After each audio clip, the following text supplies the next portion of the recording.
오늘 보면 한 언론이 이재명이 대선용 중산층 잡기, 노무현표 종부세, 문재인표 검투세, 금융투자세, 이 세제를 손본다고 이렇게 보도를 했습니다. 아마 이재명 측하고 이야기하고 중앙일보인데요, 자세히 한 면에 걸쳐서 보도한 것 같아요. 그래서 야당의 이 세제 개편, 민주당이 이 종부세나 금융투자세 부분에서 이런 것들을 없애는 쪽에 굉장히 부정적이었죠. 이재명이가 이걸 갖다가 한국의 기득권을 위해서 없애주겠다.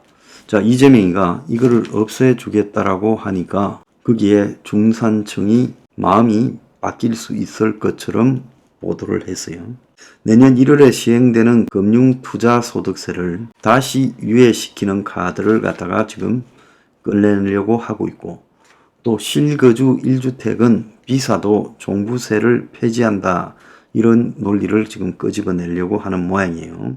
그래서 민주당 안팎에서 여기에 반발하는 당의 정체성이 흔들거린다라는 변수도 있지만은, 사실상 이재명이가 이렇게 결정하면 대놓고 반발할 사람도 없을 거라고 봅니다.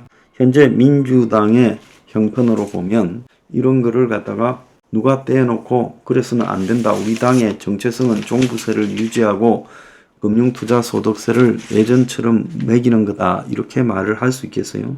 여기에 이제 상속세까지도 지금 좀 줄여야 된다, 이런 이야기까지도 하고 있어요. 자, 아직은 상속세 부분에서는 현행 50%인 이 상속세. 자, 그런데 노무현이나 문재인은 5억을 갖다가 지금 넘는 부분에 50% 이렇게 말했는데, 이재명이는 이것을 10억 정도로 올리는 게 좋겠다. 그래서 상속세 일괄 공제액을 10억까지 늘린다는 거죠. 그래서 서울 평균 아파트 매매 가격이 11억 7천만 원이라서 현재는 이를 받으면 2,300만 원의 상속세를 내야 되는데, 일괄 공제액이 10억이 되면 상속세가 제로가 됩니다. 그래서 서울의 아파트 한 채 물려받았다고 아파트 가격이 많이 올랐는데 상속세를 내게 하는 것은 과도한 측면이 있다, 이렇게 주장을 하고 있어요. 자, 금융투자소득세는 5천만 원 이상의 차익을 갖다가 주식 투자 등으로 얻었을 때 세금을 갖다가 납부하게 하는 부분인데, 이것을 민주당이 지금 유예시킬 걸로 보입니다. 자, 종부세는 공시가격 6억 이상 초과 때 납부하게 돼 있어요. 다만 1세대 1주택일 경우에는 9억에서 11억으로 올렸습니다. 근데 윤 정권 들어서 다시 9억으로 공시가격을 내렸는데, 이거를 유지하되 1세대 1주택, 즉 한 집에 100억을 주고 살다 하더라도 집이 한 개면 면제를 한다, 지금 그런 이야기죠. 자, 그래서 이재명이가 세금 깎아주면 중산층이 좋아할 거고 기득권층이 좋아할 거라고 이야기를 합니다. 그럼 내가 이제 여기서 중산층과 기득권한테 묻습니다. 당신들 그렇게 재산 가지고 이 좋은 세상에 편안하게 살고 싶은데 대북 송금을 하고 또 친북적인 부분에서 세금만 깎아주면 이재명이는 오케이냐? 이러면 이 사회의 기득권이나 중산층이 너무 좀 지저분한 것 같지 않습니까? 세금만 깎아주면요, 이재명 오케이? 자, 그의 친북 성향이나 대북 송금이나 북한과의 안보에 관한 문제는 안 봐도 된다. 당장 내가 내는 세금만 줄어들고 주식에서 번 돈으로 세금만 안 내고 부동산에서 나가는 세금만 안 내면, 상속세도 좀 안 내면 그때부터 나는 오케이다. 먹고 살만한 사람들이 기껏 생각하는 것이 이 정도밖에 안 될 거라고 이재명이가 생각하고 있습니다. 그럼 이재명이 생각이 맞는 겁니까? 틀린 겁니까? 내가 한국의 기득권 그리고 중산층 분들한테 묻고 싶어요. 그런데 이재명은 중산층이라는데 실제로요, 1년에 주식을 해서 5천만 원 더 버는 사람, 자, 그리고 상속세를 내야 될지 걱정하는 사람, 현 한국의 보편적 수준에서 더 나아가서 종부세가 부담스러운 사람, 이런 사람들이 대한민국에 얼마나 됩니까? 기껏 평범한 집에 종부세 내봤자 1,200만 원밖에 안 나올 겁니다. 그런데 그 1,200만 원에 나라의 안보를 바꾸려고 합니까? 친북이라도 좋으니까 세금만 깎아주면 오케이입니까? 한번 그건 어떻게 생각하는지 묻고 싶습니다.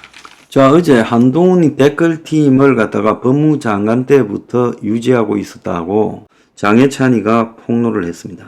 그래서 장해찬이가 한동훈이가 일찌감치 여론조사팀을 운영했다. 아니면 고소해라고. 자, 그러면서 자신이 한동훈의 여론조사팀 관계자들한테 받았다는 텔레그램 메시지 4건을 공개했어요. 장해찬이가 TV에 나오고 발이 넓으니까 이제 장해찬이 보고 한동훈 측이 그때는 같은 편이라고 널리 홍보해 달라고 부탁했단 거예요. 자, 한동훈은 TV 토론에 나와가지고 자기하고 무관한 일이라고 선을 그었고, 자, 장해찬이는 아주 지난 총선에 한동훈에 의해서 과거 막말로 아웃된 장해찬이는 이제 한동훈 보고 자신 있으면 고소해라고 폭로했어요. 장해찬이가 지난 총선에 그냥 끝까지 무소속으로 나갔다가 득표도 형편없이 떨어지고 또 한편으로 정치 자금 문제까지 거론되고 이런 상황에서 장해찬이 이번 이 경선 국면에 한동훈 댓글팀을 공개했어요.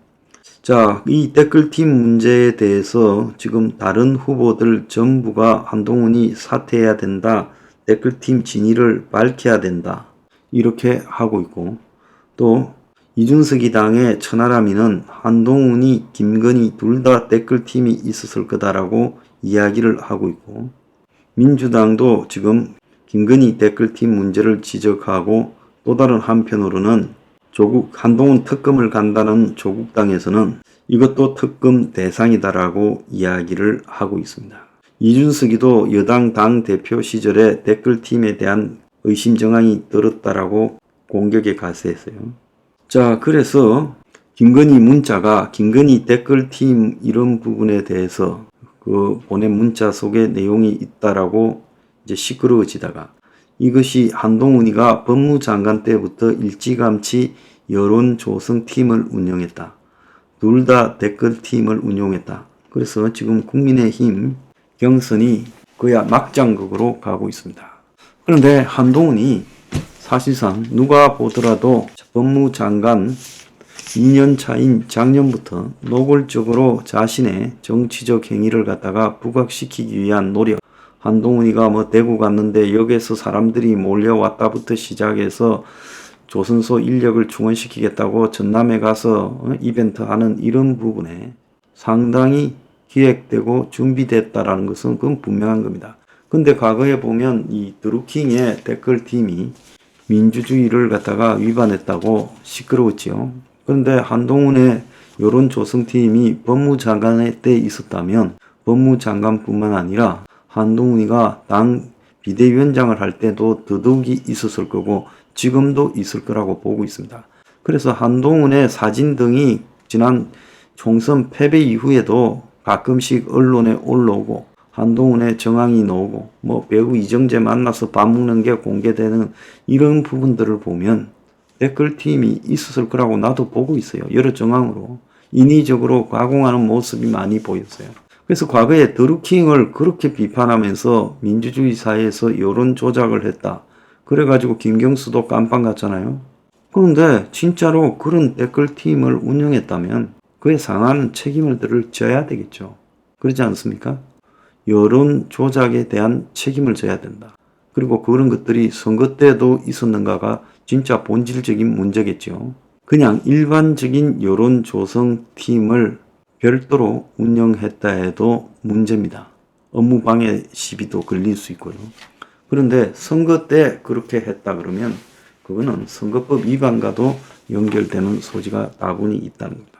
자, 기왕에 말이 나왔으니까 끝까지 밝혀보길 바랍니다. 어차피 막장 아닙니까?